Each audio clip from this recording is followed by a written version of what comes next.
এক যে ছিল মিষ্টি ছেলে আবু বক্কর নাম, মজারে মজারে দুষ্টমিতে শেখাতো ইসলাম। বাবা মায়ের বাধ্য ছেলে, অভিযোগ কারো নাই, তাই তো তাকে আদর করে ভালোবাসে সবাই।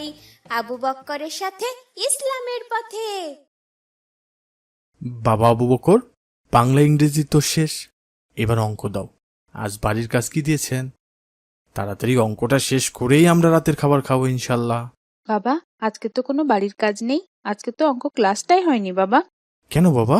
অঙ্ক ক্লাস তো রুটিনে ছিল, ক্লাস হলো না কেন?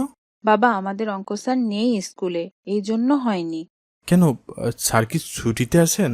না বাবা, স্যারকে স্কুল থেকে গতকাল বের করে দিয়েছে। বের করে দিয়েছেন মানে? কে বের করে দিল?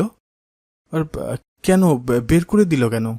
বাবা, তুমি জানো আমাদের সাথে আমাদের এলাকার কাউন্সিলরের ছেলে পড়ে, ওই যে আদনান নাম।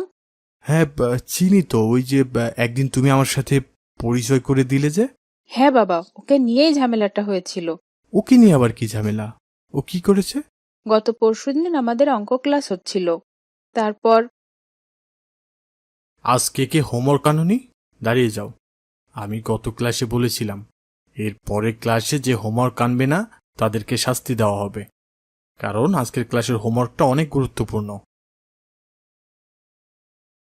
তোমরা হোমওয়ার্ক আনোনি? না স্যার, ভুলে গেছি। আদনান, বাবা, তুমি তো এর আগেও হোমওয়ার্ক আনোনি, কি সমস্যা হয়েছিল?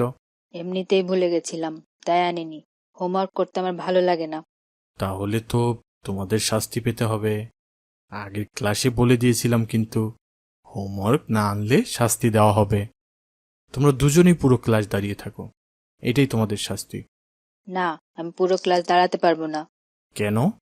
আমি বলছি দাঁড়াও, পুরো ক্লাস দাঁড়িয়ে থাকবে। স্যার, আপনি চেনেন আমাকে? জানেন আমি কে? আপনার সাহস তো কম না। তুমি কে সেটা জেনে আমি কি করব? তোমাকে যেটা বলেছি সেটা করো, পুরো ক্লাস দাঁড়িয়ে থাকো। কি ব্যাপার, তুমি বসে গেলে কেন? দাঁড়াও বলছি। দাঁড়াতে পারবো না বললাম না। আপনি মনে হয় চেনেন না আমাকে। আমার বাবা এই এলাকার কাউন্সিলর, এই স্কুলের সভাপতি।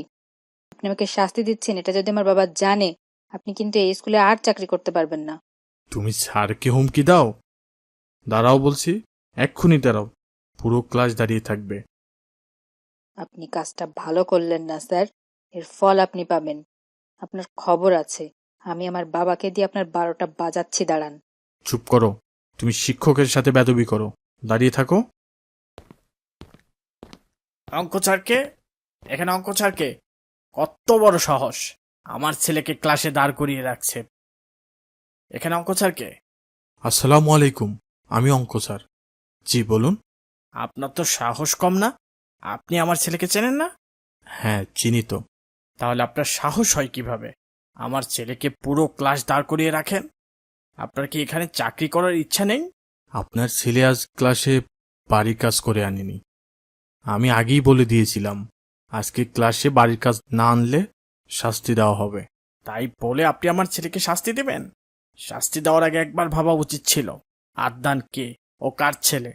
বেশি সাহস আপনার। দেখুন, ক্লাসে কি কার ছেলে এইটা কোনো শিক্ষক কখনো চিন্তা করে না। ক্লাসে একজন শিক্ষকের কাছে তার সব ছাত্রই একই রকম, সবাই সন্তানের মতো। সব ছাত্রকে একজন শিক্ষক সমান চোখে দেখে। আপনি তো খুব বড় বড় কথা বলেন। আমি এই স্কুলের সভাপতি, আমার ছেলেকে আপনি শাস্তি দেন?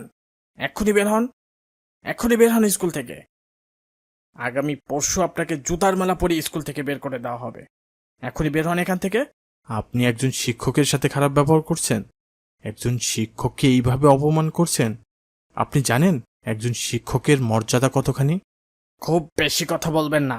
আমার ছেলেকে ক্লাসে দাঁড় করিয়ে রাখার অপরাধে আগামী পরশুদিন আপনাকে জুতার মালা পরিয়ে স্কুল থেকে বের করে দেওয়া হবে। এটাই শেষ কথা, বলে দিলাম। আপনি সভাপতি ছেলেকে ক্লাসে দাঁড় করিয়ে রাখেন? কত বড় সাহস!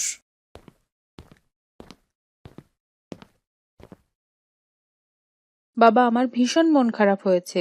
স্যার অনেক ভালো মানুষ, সবাইকে স্যার অনেক আদর করেন। কি সুন্দর করে অঙ্ক বুঝান। যতবার জিজ্ঞাসা করা হোক স্যার কখনো বিরক্ত হন না। খুব খারাপ লাগছে, এত ভালো একজন স্যারকে এভাবে অপমান করে বের করে দিবে। হ্যাঁ বাবা, ব্যাপারটা খারাপ লাগার মতোই, আমারও শুনে খারাপ লাগছে। একজন শিক্ষকের অনেক বেশি মর্যাদা, সেই শিক্ষককে এভাবে অপমান করা হবে? এটা তো ঠিক না। হ্যাঁ বাবা, এই জন্যই মনটা ভীষণ খারাপ আমার। আর আজকে স্যার আসেনও নি। জানি না আগামীকাল কি হবে। এভাবে স্যারকে অপমান করে স্কুল থেকে বের করে দিবে, সেটা আমি মানতে পারছি না বাবা। ব্যাপারটা সত্যিই দুঃখজনক।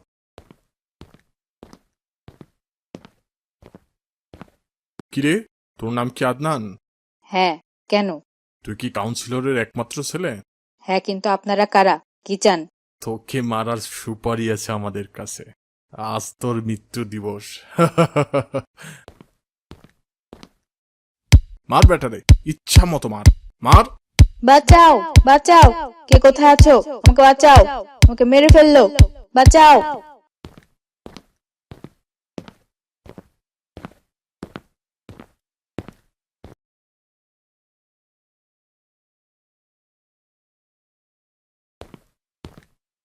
ডাক্তার, ডাক্তার, আমার ছেলে এখন কেমন আছে? আল্লাহর রহমতে আপনার ছেলে এখন শঙ্কামুক্ত। ওকে কিছুক্ষণ আগেই এক ব্যাগ রক্ত দেওয়া হয়েছে। অনেক রক্তক্ষরণ হয়েছিল। ইমিডিয়েটলি রক্ত না পেলে হয়তো সমস্যা হয়ে যেতে পারত। আল্লাহর অশেষ রহমতে হাসপাতালে আনার সাথে সাথে রক্ত দিতে পেরেছি, আলহামদুলিল্লাহ। স্যার, আপনি এখানে কি করছেন? আপনাকে তো স্কুলে আজ জুতার মালা দেওয়া হবে। উনিই তো আপনার ছেলেকে হাসপাতালে নিয়ে এসেছেন। ওনার সাথে আপনার ছেলের রক্তের গ্রুপ মিলে যায়। উনি সাথে সাথে রক্ত না দিলে আপনার ছেলের কি হতো বলা কঠিন ছিল। ওনার ওসিলাতেই হয়তো আপনি আপনার ছেলেকে আজ ফিরে পেলেন। উনি সঠিক সময়ে আপনার ছেলেকে হাসপাতালে না আনলে অতিরিক্ত রক্তক্ষরণে খারাপ কিছু হতে পারত। আচ্ছা, ঠিক আছে, আপনারা কথা বলেন, আমি আসছি। স্যার, আপনি আমার ছেলের জন্য এত কিছু করলেন। আপনাকে এত অপমান করলাম, স্কুল থেকে বের করে দিলাম। আজ আপনাকে জুতার মালা দেওয়ার জন্যই আপনার স্কুলে যাচ্ছিলাম, আর আপনি আমার সন্তানকে এভাবে সাহায্য করলেন। আদনান আমার ছাত্র, আর শিক্ষকের কাছে তার সব ছাত্রই সন্তান তুল্য। আমি আমার সন্তানের বিপদে এগিয়ে আসবো না? কি বলছেন ভাইজান? আমি সব লোকজন নিয়ে আপনার স্কুলে যাচ্ছিলাম জুতার মালা দিয়ে আপনাকে বের করে দেওয়ার জন্য, অথচ আপনি কত মহৎ, যার জন্য এত বড় শাস্তি পাচ্ছিলেন তাকেই বাঁচাতে এগিয়ে এলেন। আমি আপনার কাছে কৃতজ্ঞ স্যার। আমরা তো শিক্ষক, আমরা ছাত্রদের নৈতিক শিক্ষা দেই। আর আমরাই যদি নৈতিকতা মেনে না চলি, তাহলে সেই শিক্ষার মানেটা কি? আমার আপনার সাথে এরকম খারাপ আচরণ করা ঠিক হয়নি স্যার। আমি অন্যায় করেছি, ভয়ানক অন্যায়। আমাদের প্রিয় নবী হজরত মোহাম্মদ সাল্লাল্লাহু আলাইহি ওয়াসাল্লাম বলেছেন, আমি মানবজাতির শিক্ষক হিসেবে প্রেরিত হয়েছি। যেখানে আমাদের প্রিয় নবীকে আল্লাহ শিক্ষক হিসেবে পাঠিয়েছিলেন, তাহলে চিন্তা করুন একজন শিক্ষকের মর্যাদা কতখানি। স্যার, আমি তো এইভাবে ভেবে দেখিনি। হাদিসে আছে, আল্লাহর পরে, রাসূলের পরে ওই ব্যক্তি সবচেয়ে মহানুভব যে জ্ঞান অর্জন করে ও পরে তা প্রচার করে। আর শিক্ষকরাই আমাদের সেই জ্ঞান প্রচার করে। তাহলে চিন্তা করুন, আল্লাহ ও রাসূলের পরেই মহানুভব কেউ থাকলে তারা শিক্ষক। আর আমাদের প্রিয় নবী হযরত মুহাম্মদ সাল্লাল্লাহু আলাইহি ওয়াসাল্লাম বলেছেন, যার কাছ থেকে তোমরা জ্ঞান অর্জন করো তাকে সম্মান করো। এই জন্যই আমাদের শিক্ষককে সম্মান করা উচিত। শিক্ষকরা ছাত্রদের ভালোর জন্যই শাসন করে, এটাতে মন খারাপ করা উচিত না ভাইজান। আমি দুঃখিত স্যার, আমায় ক্ষমা করুন। আমি ভুল করেছি। আমি আমার ছেলেকে আপনার কাছে ক্ষমা চাইতে বলবো স্যার। আমার ছেলে একটু সুস্থ হোক, তারপর আমি আর আমার ছেলে যে আমি আপনার কাছে ক্ষমা চাইবো।